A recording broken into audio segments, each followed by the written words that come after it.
in campo dopo 3 mesi di assenza per un grave infortunio alla caviglia subito a San Siro. Amore, un attimo di silenzio, amore.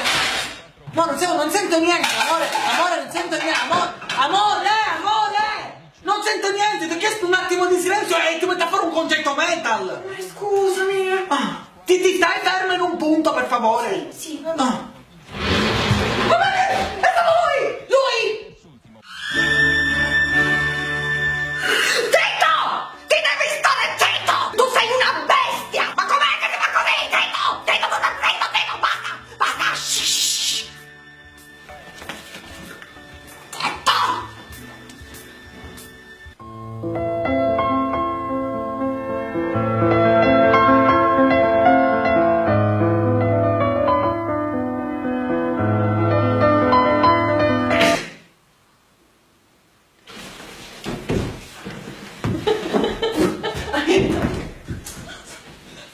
Dai!